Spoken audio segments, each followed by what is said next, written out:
All right, howdy, folks. This is James Hansen, or Jimmy Hansen.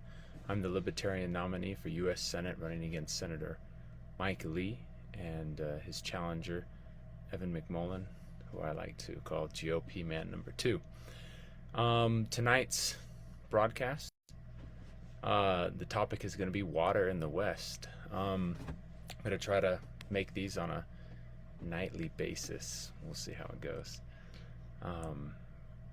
Anywho's, last week, Doug Wright of KSL's Sunday edition interviewed Senator Mitt Romney and spoke with him, or at least one of the topics they discussed at the start of the show was the Great Salt Lake and the broader problem of water in the West. As we all know, the Great Salt Lake is at a record low since Mormon pioneers came into the valley and started measuring the depths,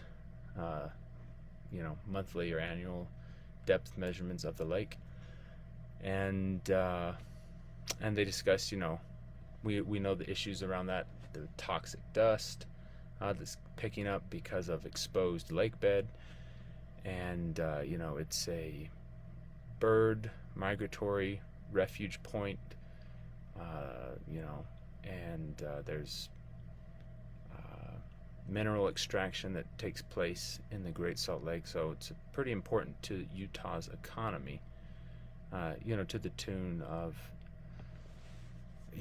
millions and millions of, I think billions of dollars. I'd have to double check that number, but it's important for environmental reasons and for economic reasons as well.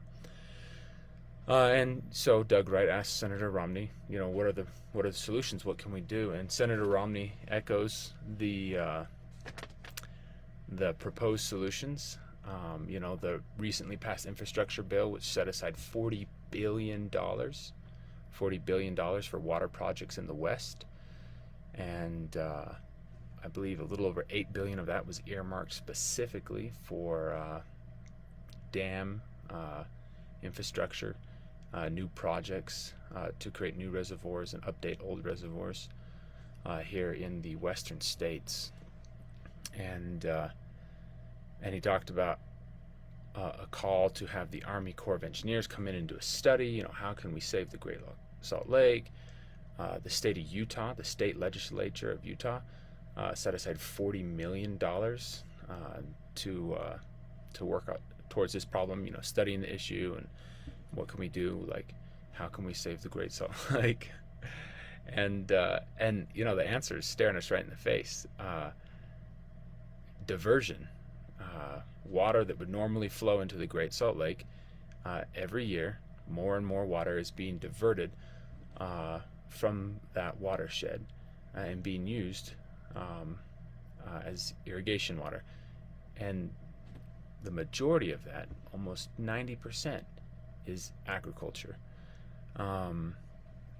and a lot of what's grown with that water is alfalfa, and a lot of that alfalfa, while some of it is used here for raising beef cattle and feeding horses and things like that, a lot of alfalfa that is grown in western states, including Utah, is shipped overseas, sold to China and other countries, Saudi Arabia. And so we're using a finite, limited resource at the expense of public subsidy to the tune of billions of dollars annually, and at the expense of our environment, which can't really slap a dollar amount on ecosystems. Once you have destroyed an ecosystem, you can't get those back, and if you can, it's not an easy or cheap process. It takes years of rehabilitation to reestablish those things. Once something goes extinct, it's extinct. And the Great Salt Lake itself, is a very unique saline lake. Our other waterways that are being overtapped, the Colorado River, other rivers throughout the West are being dammed and tapped. And, Mitt Romney and his GOP cohort have suggested, let's build more dams. Well, a dam has a huge environmental impact on a river and completely changes the flow and dynamics of a river and the type of life it can support. And so there's the cost of building more dams, and then there's the environmental impacts of building more dams. They've talked about this insane idea of, piping water in from the ocean up over the mountains. And, that's just wild. And they talked about, they always talk about this. And I 100% advocate for suburban secondary water use should go down. Talked to my neighbors when I lived in Heber City. I had the crappiest, brownest lawn, okay? Because I just didn't water, maybe once a month. Just, kept it alive. But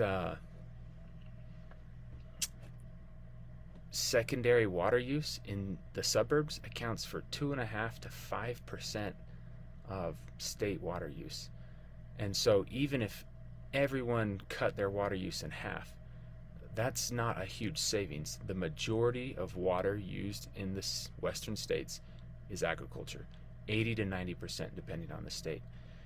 And they refuse, the GOP senators and congressmen and representatives in the West refuse to talk about cutbacks in agricultural usages of water because they don't want to touch that. That's an important part of their base, and so they refuse to look at the culprit, the real problem, and fix that problem. We subsidize that water for the use of agriculture with federal and state dollars, and they use it for pennies on the dollar, if that. It's a huge loss, and then it's a huge environmental impact.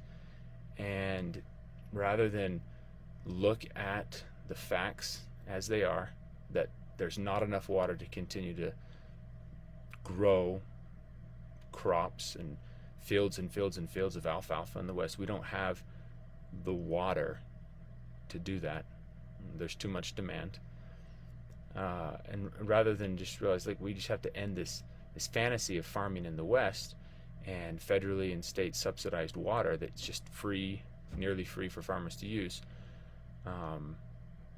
they don't even want to talk about the one thing that would actually solve this problem. Instead, they want to spend billions and billions of more dollars to try to do massive projects, new dams, which would bring a whole new set of environmental impacts to these important waterways in the West.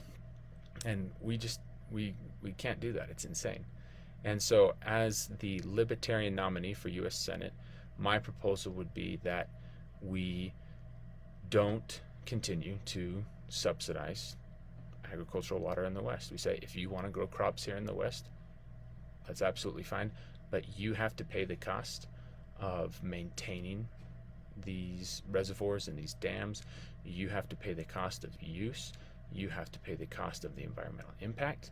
And very quickly, farmers would invest in technology to use less water, or B, it would no longer make sense for them to grow crops and sell them overseas. Namely, I'm talking alfalfa. They wouldn't do it. It would no longer be economically viable. And that's called a free market. Things, when you have costs and profits, and costs are larger than what you can sell for, and it's a loss, no one's going to grow alfalfa anymore out here. Water usage in agriculture, where we could make huge strides, would decrease drastically, and that would be less water being diverted out of these streams, out of these lakes, and the problem would be solved without massive federal intervention and massive federal spending and new projects galore that are just going to wreak havoc on these important and pristine, beautiful waterways of the West, which honestly need to be protected. And that's my message for tonight. Thanks for listening. Go to jimmyforutah.com if you want to read more of my stances. And I'm going to try to make this a nightly occurrence. So check back in with me tomorrow. Thank you.